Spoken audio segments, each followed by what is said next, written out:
Hello student, आप लोग कैसे हो? उम्मीद करता हूँ आप लोग अच्छे होंगे और welcome back our YouTube channel model coaching classes. Today we will discuss about 9 physics lecture first motion, गति के बारे में हम अध्ययन करने वाले हैं।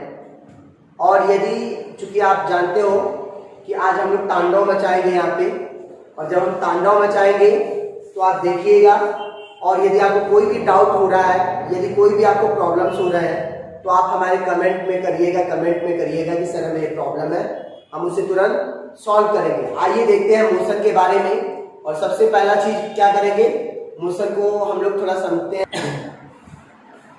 जैसे बेटा आपको मैंने भी बताया कि हम लोग फिजिक्स पढ़ने जा रहे हैं, तो आपसे कोई भी पूछेगा कि फिजिक्स क्या होता है, आपसे इससे पहले कोई साइंस पूछेगा, साइंस क्या होता है। तो साइंस इज क्या हुआ, systematic knowledge of nature. Science is the systematic knowledge of nature, ठीक है ना। साइंस क्या है, systematic knowledge of nature is called science. The systematic knowledge of nature is called science. प्रकृति के क्रमबद्ध ज्ञान को विज्ञान कहते हैं। क्या बोलते हैं, प्रकृति के क्रमबद्ध ज्ञान को विज्ञान कहते हैं। ये तो विज्ञान की भाषा। विज्ञान में साइंस कितने पार्ट होते हैं, there are 3 parts of science. क्या हो जाएगा, फिजिक्स, केमिस्ट्री और बायो, जो हमें पढ़ना है। मैनी पार्ट्स होते हैं बट हमें फिजिक्स, केमिस्ट्री और बायो पढ़ना है। हमें क्या पढ़ना है, भौतिक, रसायन और जीव विज्ञान पढ़ना है। तो चूंकि आज हम क्या पढ़ने वाले हैं, फिजिक्स, भौतिक। तो फिजिक्स क्या होता है, देखो फिजिक्स के कई डिफिनेशन होते हैं बेटा, ठीक है ना। फिजिक्स के कई डिफिनेशन होते हैं, लेकिन हम लोग बहुत बेसिक डिफिनेशन पढ़ेंगे जो बहुत बेसिक है, ठीक है ना। Physics is the branch of science. Physics कहां से निकला है, साइंस से निकला है। तो physics is the branch of science, physics is the branch of science which study about matter, energy and related events. matter, energy and related events मतलब matter का मतलब क्या होता है, मैटर को हिंदी में बोलते हैं द्रव्य। क्या बोलते हैं, मैटर को क्या बोलते हैं, द्रव्य बोलते हैं, द्रव्य बोलते हैं। और एनर्जी को क्या बोलते हैं बेटा, ऊर्जा बोलते हैं। आप लोग जानते हो, ठीक है ना। अब बताओ द्रव्य और ऊर्जा के बारे में समझते हैं। तो द्रव्य क्या होता है, मैटर क्या होता है, कोई भी ऑब्जेक्ट जिसे हम क्या कर सकते हैं, अपने आई के द्वारा सीन कर सकते हैं, अपने आंख के द्वारा देख सकते हैं। जैसे मैं इस टेबल को देख रहा हूं, जैसे मैं मोबाइल को देख रहा हूं, जैसे आप मुझे देख रहे हो, हम सभी क्या है, मैटर है। क्या है, मैटर है। एनर्जी क्या होता है, the capacity of doing work is called energy. कार्य करने की क्षमता को ऊर्जा कहते हैं। हम कितना कार्य कर सकते हैं, जो हमारी कार्य करने की क्षमता है वही ऊर्जा है। ऊर्जा क्या होता है, देखो ये मैटर जो होता है इसके अंदर मास होता है, और इसको प्लेस करने के लिए, रखने के लिए, इसे ऑक्यूपाई करने के लिए क्या होता है, मास नेसेसरी होता है। इसे रखने के लिए द्रव्यमान, इसके अंदर द्रव्यमान होता है, और ये इसके लिए स्थान की आवश्यकता होती है रखने के लिए। बताओ किसी बुक को रखोगे तो स्थान लगेगा। मैं भी एक क्या हूँ, मैटर हूँ, तो मैं भी कहीं बैठूंगा उठूंगा, मेरे लिए स्थान चाहिए। जैसे ये बेंच है, टेबल्स है, ये सभी क्या है, ये सभी मैटर है। एनर्जी मतलब the capacity of doing work is called energy. तो क्या बोलोगे, भौतिक विज्ञान, विज्ञान की वह शाखा है जिसके अंतर्गत द्रव्य, ऊर्जा तथा उसके बीच के पारस्परिक संबंधों का अध्ययन किया जाता है। क्या बोलोगे हिंदी में, भौतिक विज्ञान, विज्ञान की वह शाखा है जिसके अंतर्गत द्रव्य, ऊर्जा तथा उसके बीच के पारस्परिक संबंधों का अध्ययन किया जाता है।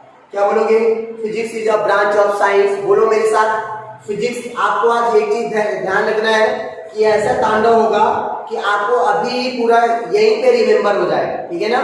हम लोग ऐसे पढ़ेंगे कि यहीं पे रिमेम्बर करवाएंगे। क्या बोला मैंने, physics is the branch of science which study about matter, energy and related events, ठीक है ना। हिंदी में क्या बोलोगे, भौतिक विज्ञान, विज्ञान की वह शाखा है जिसके अंतर्गत द्रव्य, ऊर्जा तथा उसके बीच के पारस्परिक संबंधों का अध्ययन किया जाता है। देखो बेटा, हम लोग जो मोशन पढ़ने वाले हैं ना, तो ये किसके भाग होता है, ये फिजिक्स का एक मैकेनिक्स होता है, उसी का पार्ट होता है। मोशन क्या होता है, मोशन कहां से निकलता है, फिजिक्स के एक मैकेनिक्स होता है। मैकेनिक्स का फिजिक्स का एक पार्ट है, वही से डिवाइड होता है। Mechanics is the branch of physics. ये कहां से बनता है, मैकेनिक्स इज द मैकेनिक्स। इसको यांत्रिकी बोलते हैं। क्या बोलते हैं, यांत्रिकी। क्या बोलते हैं इसे, यांत्रिकी। तो क्या बोलोगे, mechanics is the branch of physics which study about motion and which study about motion is called mechanics। तो क्या बोलोगे? यांत्रिकी भौतिक विज्ञान की वह शाखा है जिसके अंतर्गत हम गतिशील वस्तुओं का अध्ययन करते हैं। मैंने क्या बोला? यांत्रिक भौतिक विज्ञान की वह शाखा है जिसके अंतर्गत हम क्या करते हैं? गतिशील वस्तुओं का अध्ययन करते हैं। बेटा जो वस्तु गति करेगी वही मैकेनिक्स यांत्रिकी में आएगी। यदि कोई वस्तु रेस्ट में है तो वस्तु यांत्रिकी में नहीं आएगी। समझ में आ गया होगा आपको? अब देखो बेटा, मैकेनिक्स जो होता है ना उसको 2 पार्ट में डिवाइड किया जाता है। एक स्टैटिक्स होता है और एक क्या होता है? डायनेमिक्स होता है। क्या एक स्टैटिक्स होता है, एक डायनेमिक्स होता है। अच्छा बताओ, स्टैटिक्स क्या होता है? स्टैटिक का मतलब क्या हो गया? स्थिर। और डायनेमिक मतलब क्या हो गया? गतिशील। तो क्या बोलोगे? Static is the study of object at rest. Static is the study of object at rest. क्या बोलोगे? क्या बोलोगे बताओ? हिंदी में क्या बोलोगे? स्थिर वस्तुओं का हम जो अध्ययन करते हैं, स्थिर वस्तुओं का जो अध्ययन करते हैं उसे हम क्या बोलते हैं? स्टैटिक बोलते हैं। मतलब क्या बोलते हैं? स्टैटिक का मतलब क्या हो गया? स्थिर वस्तु। क्या हो गया? स्थिर वस्तु। ठीक है ना? डायनेमिक मतलब गतिशील। तो dynamic is the study of object at motion. Dynamic is the study of object at motion. मतलब क्या बोलोगे? गतिशील वस्तुओं का जो अध्ययन करते हैं उसे हम डायनेमिक बोलते हैं। डायनेमिक मतलब क्या हो गया? गतिक हो गया। क्या हो गया? गतिक। अब देखो, इतना तो आप समझ गए होंगे। जैसे मैं बोलूं बेटा, आपको जैसे मुझे समझाना है रेस्ट, क्योंकि इस वर्डिंग में रेस्ट आया है, इस वर्डिंग में मोशन आया है, तो मुझे रेस्ट और मोशन 2 चीज को समझाना है। रेस्ट मतलब रुका हुआ या स्थिर हो गया। रेस्ट का मतलब रुका हुआ और स्थिर हो गया। मोशन मतलब गतिशील या गतिशील वस्तु हो गया। क्या हो गया? गतिशील वस्तु। ये ध्यान दीजिएगा स्टूडेंट, आप लोग क्या करिएगा, जो हिंदी मीडियम के बच्चे हैं वो नोट्स ले लेंगे और जो मैं बोल रहा हूँ उसको नोट करते जाएंगे। ठीक है ना? क्योंकि ये पॉसिबल नहीं कि मैं हिंदी में लिख पाऊँ, तो इसीलिए मैं बस इंग्लिश लिख रहा हूँ और हिंदी में बोलते चलो। ठीक है ना? आप लोग थोड़ा सा वर्क करिएगा तो आपको अच्छे समझ में आएगी। यदि आपको लगता है कि मुझे सेपरेट वीडियो चाहिए, मुझे केवल हिंदी में चाहिए, तो आप लोग एक बार मुझे कमेंट करिएगा, हम इसको बस हिंदी में भी पढ़ेंगे। ठीक है ना? मतलब आप लोग सपोर्ट करेंगे तो हम लोग इसको हिंदी में भी पढ़ाएंगे और बहुत जल्दी आपको क्या होगा? अपना जो केमिस्ट्री और बायोलॉजी भी आपको मिलने वाला है। ठीक है ना? तो क्या बोलोगे? रेस्ट क्या हो गया? इफ ऑब्जेक्ट, ठीक है ना, does not change its position with time with respect to its surrounding।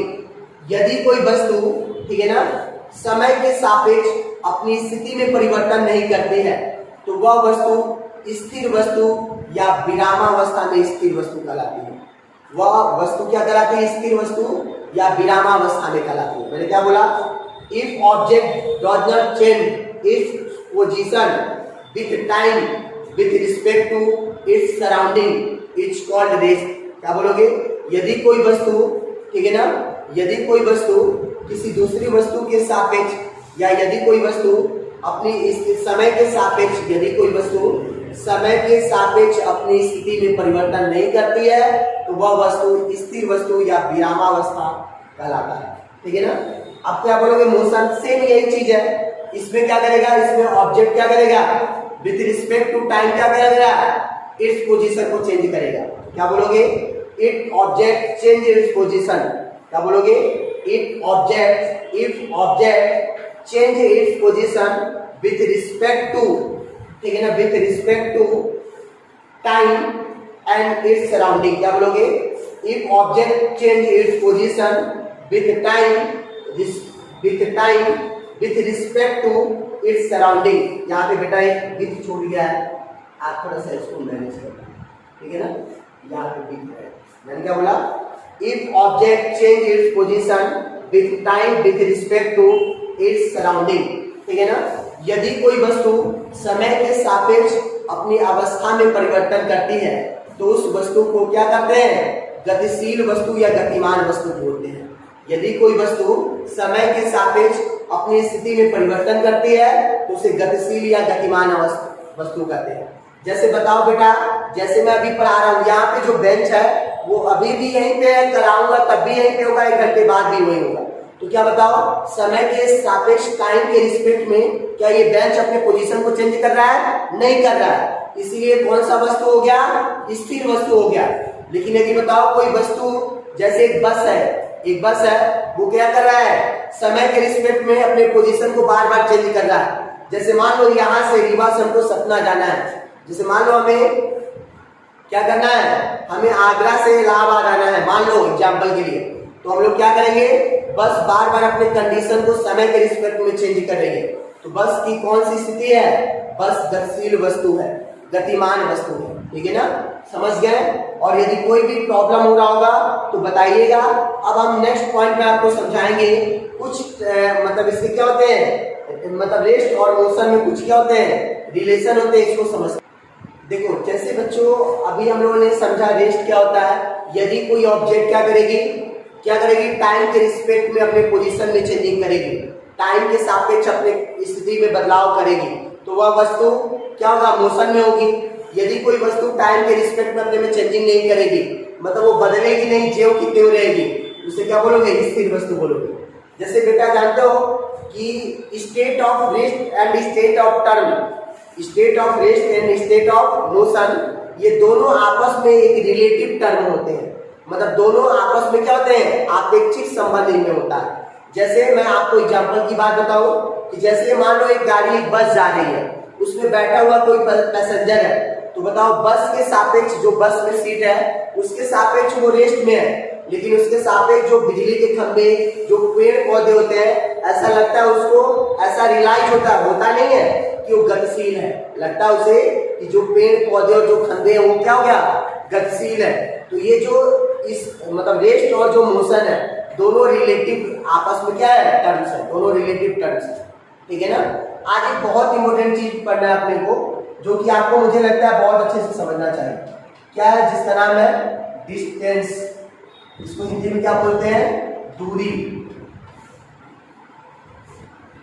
क्या होता है, देखो, the total length of path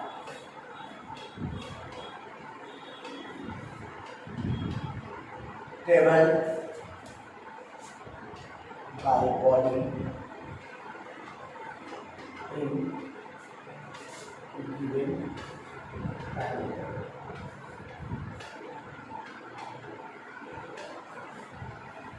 क्या बोलोगे, the total length of path travel by body in given time interval, मतलब क्या बोलोगे, किसी मार्ग की कुल लंबाई को, किसी मार्ग के या किसी रास्ते की कुल लंबाई को क्या कहते हैं,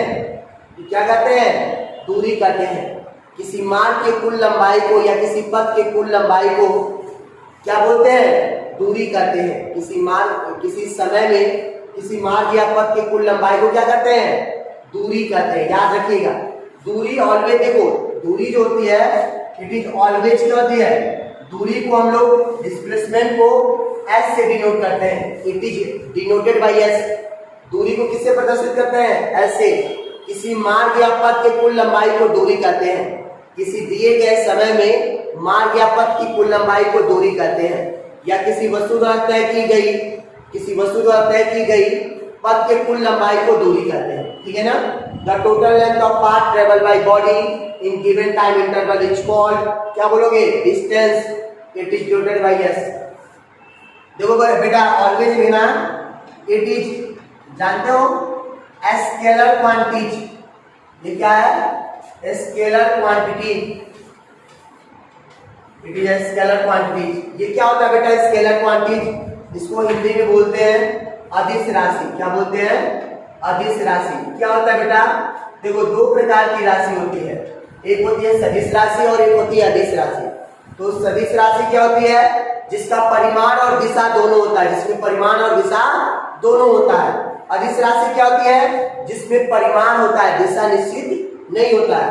जैसे मैं बोलूं बेटा, जैसे ये मार्कर में मैं ये देखो, यदि कोई वस्तु है, मान लो ए गई, बी गई, डी, ई, एफ, इतना है, ठीक है ना। मतलब ए गई, बी गई, सी गई, मान लो ये सी है, ये क्या हो गया, डी हो गया, ये ई हो गया, एफ हो गया, और ये क्या हो गया, जी हो गया। मतलब ये वस्तु ए से बी पे गई, बी से सी पे गई, सी से डी। तो देखो ये क्या है, इसका दिशा निश्चित नहीं है ना, बस ये मार्ग की कुल लंबाई है ना, तो मार्ग की कुल लंबाई को क्या बोलते हो आप, दूरी बोलते हो। क्या बोलते हो, कुल लंबाई को दूरी बोलते हो। दूरी जो होता है एक अदिश राशि है, स्केलर क्वांटिटी है, मतलब इसकी दिशा नहीं होती है। हम जैसे मान लो अपने घर से निकले और कोचिंग आए, तो हम लोग कई दिशाओं में मुड़ गए, लेकिन हमारी कोई दिशा डिफिनिट नहीं है, निश्चित दिशा नहीं है। तो इसी को स्केलर क्वांटिटी, स्केलर क्वांटिटी में केवल परिमाण होता है। परिमाण का मतलब उसकी कुल लंबाई या कुल जो भी होता है उसका परिमाण, कुल दूरी, जो कुल लंबाई होती है उसी को परिमाण बोलते हैं। तो एटीजा क्या हो गया है, स्केलर क्वांटिटी। हिंदी में क्या लिखेंगे, यह अदिश राशि है, it's value is, its value is positive, its value is always positive। क्या लिखोगे यहाँ पे, its value is always positive। ये हमेशा क्या होता है, ये जो दूरी होता है हमेशा पॉजिटिव होता है, ये जीरो नहीं हो सकता, निगेटिव नहीं हो सकता है। मतलब क्या हो जाएगा, दूरी सदैव क्या है, धनात्मक राशि है। SI यूनिट क्या हो जाएगा, SI यूनिट का मतलब SI unit of distance, SI unit of distance. SI unit का मतलब हो गया बेटा, जैसे आप मार्केट में जाते हो, शक्कर लेने जाते हो, तो बोलते हो ना मुझे कितना किलोग्राम चाहिए, तो ये SI यूनिट हो गया। द्रव्यमान का SI मात्रक क्या हो गया, द्रव्यमान का SI मात्रक SI यूनिट किलोग्राम हो गया। जैसे मैं आपको टीच कर रहा हूँ, तो मेरा टाइम है कि कितना देर मैं आपको टीच कर रहा हूँ, या कितना देर आप लर्न कर सकते हो, कितना देर आप पढ़ सकते हो। तो आप क्या करोगे, उसको सेकंड में काउंट करोगे। तो जो टाइम का यूनिट होता है सेकंड होता है। सिमिलरली बेटा, जो डिस्टेंस को मेजर करते हैं, जो दूरी को मापते हैं, कितना दूरी मैंने तय किया, मीटर से करते हैं। किससे, मीटर से, मीटर से याद रखना, किससे, मीटर से। तो याद ऐसा यूनिट क्या हो जाएगा, दूरी का ऐसा ही मात्रक क्या हो जाएगा, मीटर हो जाएगा। ठीक है ना। ये क्या होता है, ये अदिश राशि है, ये सदैव धनात्मक होता है। और ये क्या है बताओ, यह क्या होता है, इसका ऐसा ही यूनिट मीटर होता है। फॉर एग्जाम्पल मैं बात कर लूं कि कोई एक स्टूडेंट है जो point A B C D E F G से होते हुए कहां पे रीच कर रहा है, पॉइंट जी पे रीच कर रहा है। तो टोटल अपने को क्या करना है, डिस्टेंस अपने को फाइंड करना है। क्या करना है, टोटल डिस्टेंस फाइंड करना है। मान लो 1 किलोमीटर है ये, ठीक है, ए से बी, और ये भी 1 किलोमीटर है। ये मान लो 2 किलोमीटर हो जाए, ये मान लो 3 किलोमीटर हो जाए, ये मान लो 2 किलोमीटर हो जाए, और ये क्या हो गया, मान लो 1 किलोमीटर हो जाए। इतनी डिस्टेंस को कवर करता है। ठीक है ना। तो क्या बोलोगे, if student travels from point A, ठीक है ना, and from point A and reach to point G, ठीक है ना, find total distance of the student, या total distance travel by student. मैंने क्या बोला, हम लोग क्या लिखेंगे, यदि कोई एक छात्र है जो बिंदु ए से होते हुए बिंदु जी पर पहुंचता है, तो उसके द्वारा तय की गई कुल दूरी ज्ञात कीजिए। न्यूमेरिकल लिखिएगा, क्या लिखिएगा, यदि कोई छात्र बिंदु ए से होते हुए बिंदु जी पर पहुंचता है, तो छात्र द्वारा तय की गई कुल दूरी ज्ञात कीजिए। क्या लिखोगे, if a student travels at a point A, ठीक है ना, and reach point G, find total distance of the, या find travel total distance of the student. ठीक है ना। इसको आप वर्डिंग में बना लोगे। तो बताओ, आप खुद बताओ क्या हो जाएगा, डिस्टेंस इज इक्वल टू क्या हो जाएगा, डिस्टेंस इज इक्वल टू क्या हो जाएगा, डिस्टेंस इज इक्वल टू क्या हो जाएगा, टोटल लेंथ ऑफ पाथ। क्या हो जाएगा, total length of path. Total length of path कितना हो जाएगा, क्या हो जाएगा, मार्ग की कुल लंबाई, मार्ग की कुल लंबाई कितना हो जाएगा, AB हो जाएगा, BC हो जाएगा, CD हो जाएगा, DE हो जाएगा, EF हो जाएगा, और क्या हो जाएगा लास्ट में, FG हो जाएगा। तो टोटल ऐड कर दो कितना है, 1 + 1 + 2 + 3 + 2 + 1 टोटल करो तो कितना आएगा ये? तो ये क्या हो जाएगा 2 4 और 4 और 3 7 और 3 10। टोटल हम उसने कितना डिस्टेंस कवर किया? 10 kilometre. Total distance travel bye a student कितना हो जाएगा? Etch 10 kilometre. कितना हो जाएगा? Etch 10 kilometre. उसने कितना डिस्टेंस को कवर किया? 10 किलोमीटर कवर किया। तो ये हमारा क्या हो गया?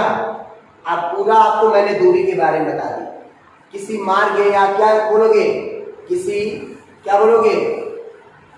किसी वस्तु द्वारा तय की गई पथ की कुल लंबाई को दूरी कहते हैं। किसी वस्तु द्वारा तय की गई पथ की कुल लंबाई को दूरी कहते हैं। The total length of path travel by body in given time interval is called distance. It is denoted by S. ठीक है ना? It is a scalar quantity. ये क्या है? अदिश राशि है। अदिश राशि मतलब इसमें केवल परिमाण होता है। ठीक है ना? It has only magnitude. यहाँ पे क्या लिख सकते हो चाहो तो? यहाँ पे एक वर्डिंग का रिमार्क करके लिख लोगे। क्या लिखोगे? It has only magnitude. It has only magnitude, no direction and no direction and no direction. मतलब इसमें क्या होता है? केवल मैग्नीट्यूड होता है, इसकी दिशा निश्चित नहीं होती है। इसमें केवल परिमाण होता है, इसकी दिशा निश्चित नहीं होती है। अब बेटा इसके बाद मैं आऊंगा तो अभी आपने वो डिस्प्लेसमेंट के बारे में बताया। देखो बेटा इसके बाद आज हम पढ़ने वाले हैं, क्या पढ़ने वाले हैं आज हम लोग? डिस्प्लेसमेंट पढ़ने वाले हैं। क्या पढ़ने वाले हैं? डिस्प्लेसमेंट। डिस्प्लेसमेंट क्या होता है बताओ? आप लोग जानते होंगे इसको हिंदी में विस्थापन बोलते हैं। क्या बोलते हैं? विस्थापन। अच्छा बताओ बेटा विस्थापन क्या होता है? आप लोग को पता होगा या नाम तो कभी सुने ही होंगे विस्थापन के बारे में। तो विस्थापन के बारे में क्या बोलोगे? जल्दी बताओ, क्या बोलोगे? देखो हम विस्थापन के बारे में थोड़ा सा समझते हैं। विस्थापन क्या होता है?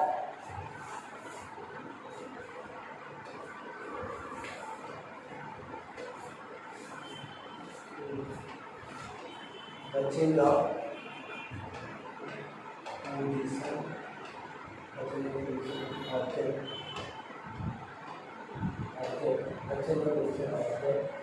particular।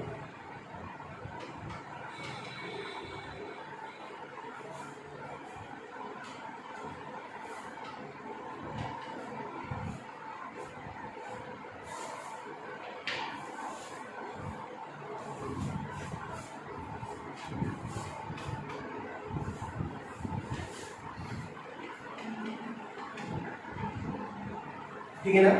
The change of position of object, the change of position of object particular given the direction. The change of position of object is particular given the direction. ठीक है ना? मतलब क्या बोलोगे? किसी वस्तु के दो निश्चित बिंदुओं के बीच की दूरी को विस्थापन बोलते हैं। किसी वस्तु के दो निश्चित बिंदुओं के बीच की दूरी को विस्थापन कहते हैं। या यदि कोई वस्तु किसी निश्चित दिशा में अपनी स्थिति में परिवर्तन करती है, यदि कोई वस्तु किसी निश्चित दिशा में अपनी स्थिति में परिवर्तन करती है तो उसके स्थिति परिवर्तन को विस्थापन कहते हैं। यदि कोई वस्तु किसी निश्चित दिशा में अपनी स्थिति में परिवर्तन करती है तो उसके स्थिति परिवर्तन को क्या कहते हैं? विस्थापन कहते हैं। जैसे बेटा देखो इट इज क्या हो गया? It is a vector quantity. Vector का मतलब क्या हो गया? Vector quantities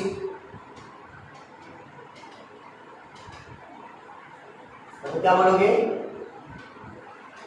it has both magnitude and direction.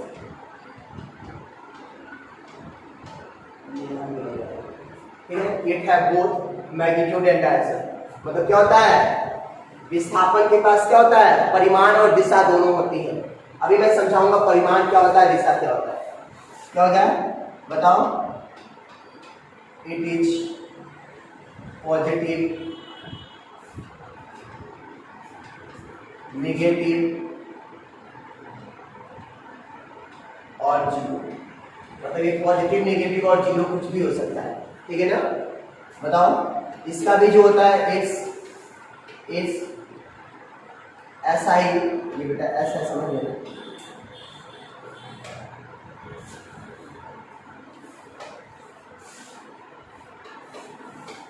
It's ऐसा ही यूनिट इज मीटर, इसका भी ऐसा यूनिट क्या होता है, मीटर। बताओ उसमें क्या होता है, ये किसी मार्क का शॉर्टेड डिस्टेंस होता है, ये डिफिनिट डायरेक्शन में किसी मार्क का क्या होता है, शॉर्टेड डिस्टेंस होता है, ठीक है ना। अच्छा बताओ क्या होता है, डिस्प्लेसमेंट को किससे डिनोट करते हैं, डिस्प्लेसमेंट को कहीं कहीं एक्स से डिनोट किया गया है, क्या किया गया है, एक्स से डिनोट किया गया है। तो अच्छा बताओ displacement is equal to formula क्या होता है, विस्थापन इज इक्वल टू क्या होता है, ऑलवेज याद रखना, फाइनल पोजीशन, किसी भी ऑब्जेक्ट का final position minus initial position, final position minus initial position, ठीक है ना। अब बताओ क्या हो जाएगा, जैसे बेटा मैं आपको समझाने के लिए बोलूं, जैसे कोई ऑब्जेक्ट है, ये ऑब्जेक्ट है, ये कहां से स्टार्टिंग है, ओ से है, फिर हम लोग कहाँ पहुंच रहे हैं, ए पे पहुंच रहे हैं, फिर कहाँ पहुंच रहे हैं, बी पे पहुंच रहे हैं। तो मान लो ये कितना डिस्टेंस कवर कर रहा है, x1, और यहाँ से यहाँ तक ये कितना डिस्टेंस कवर कर रहा है, x2 कर रहा है कि नहीं बेटा। तो बताओ यहाँ पे डिस्प्लेसमेंट को क्या लिखोगे, AB ना, डिस्प्लेसमेंट AB इक्वल टू क्या हो जाएगा, OB माइनस क्या लिखोगे, OA। क्यों लिखोगे बेटा, फाइनल पोजीशन, तो कोई ऑब्जेक्ट यहाँ से मूव करते हुए पहले ए पर गई फिर बी पे, तो फाइनल क्या हो गया, अंतिम स्थिति क्या हो गया, बी हो गया ना, प्रारंभिक स्थिति क्या हो गया, ए। फॉर्मूला क्या होगा, अंतिम स्थिति मतलब OB माइनस प्रारंभिक स्थिति मतलब OA, मतलब डिस्प्लेसमेंट AB इक्वल टू क्या हो जाएगा, जल्दी बताओ x2 माइनस x1, क्या हो जाएगा, x2 माइनस x1, या AB इक्वल टू क्या लिखोगे, डेल्टा x लिखोगे, क्या लिखोगे, डेल्टा x, ठीक है ना। अब आप मेरी बातों को समझ गए। जैसे मैं आपसे बोलूं फॉर एग्जांपल की बात, डिस्प्लेसमेंट और डिस्टेंस तो इतना इंपॉर्टेंट है बेटा कि यदि आप अच्छे से कंसेप्ट कर लोगे तो बहुत सारी चीजें आपकी क्लियरिटी हो जाएगी। और ये अपना डिस्प्लेसमेंट हो गया, इसको भी मीटर से नापते हैं, ये धनात्मक ऋणात्मक और शून्य हो सकता है, इसका जो डायरेक्शन होता है, इसका मैग्नीट्यूड और डायरेक्शन दोनों डिफरेंट होते हैं। अब एक बात बताओ बेटा, मैं बोल दूं कि कोई एक, मान लो कोई एक लड़का है, ठीक है ना, वो पॉइंट ए से मूव कर रहा है, पॉइंट बी पे रीच कर रहा है और वो फिर सी पे पहुंच गया, और ये कितना मीटर चल रहा है, 4 मीटर चल रहा है, और ये कितना चल रहा है, 3 मीटर चल रहा है। तो बताओ क्या करोगे, कभी भी जब तुम्हें डिस्प्लेसमेंट फाइंड करना होगा, मैंने क्या बोला, यदि कोई एक स्टूडेंट है जो पॉइंट ए से होते हुए बी से होते हुए सी पे रीच कर जा रहा है, तो टोटल इसका क्या करना है, डिस्प्लेसमेंट और डिस्टेंस निकालना है। तो किसी भी ऑब्जेक्ट का जब डिस्प्लेसमेंट निकालना है तो उसके फाइनल पोजीशन और इनिशियल पोजीशन को मिला दो। क्या करो, फाइनल पोजीशन और इनिशियल पोजीशन को मिला दो। तो बताओ डिस्प्लेसमेंट क्या हो जाएगा, यार जल्दी बताओ, डिस्प्लेसमेंट क्या हो जाएगा, डिस्प्लेसमेंट इज इक्वल टू क्या हो जाएगा, AC, क्या हो जाएगा, AC। अब क्या करोगे, इन राइट ट्राइंगल ट्राइंगल क्या हो जाएगा, ABC according to Pythagoras theorem, लिख लेना, according to Pythagoras theorem, hypotenuse square AC square is equal to AB square plus BC square, हो जाएगा कि नहीं। अब बताओ स्क्वायर हटा दोगे तो AC हो जाएगा ना, रूट हो जाएगा, क्या हो जाएगा बताओ, 4 का स्क्वायर प्लस 3 का स्क्वायर, क्या हो गया, 4 का स्क्वायर प्लस 3 का स्क्वायर, 4 का स्क्वायर क्या हो जाएगा, 16 और 3 का स्क्वायर 9। तो AC इक्वल टू क्या हो जाएगा बेटा, 25 हो जाएगा। 25 को क्या लिखोगे, 5 मीटर। कितना उसने डिस्प्लेसमेंट कवर किया, 5 मीटर। कभी भी डिस्प्लेसमेंट निकालना हो बेटा, अभी हम सेकेंड लेक्चर में आएंगे तो उसमें बहुत डिटेल आपको समझाएंगे डिस्टेंस और डिस्प्लेसमेंट के बारे में।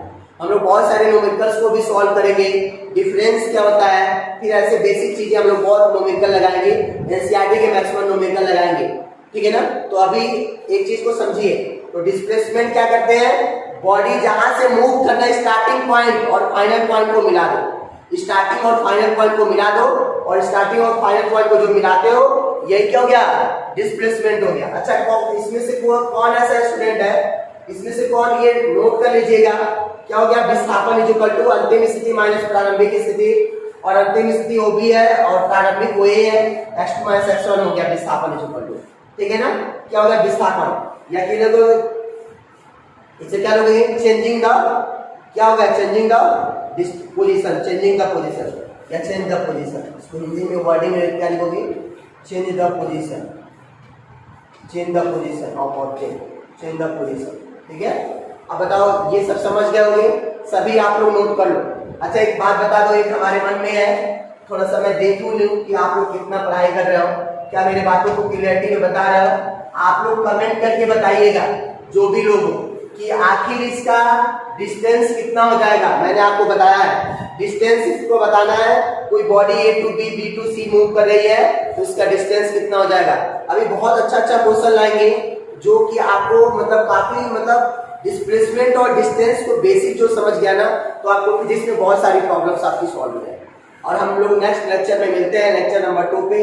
कोई भी दिक्कत होगा तो हमें बताइएगा और कमेंट करिएगा, इसका बताइएगा इसका डिस्टेंस कितना आएगा ये आपके लिए, ठीक है ना। मेक श्योर कि यू अंडरस्टैंड बेटर। मैं ये मानता हूँ कि आप लोग अच्छे से समझ रहे होंगे। एनी डाउट प्लीज कमेंट, ठीक है ना। Thanks, bye.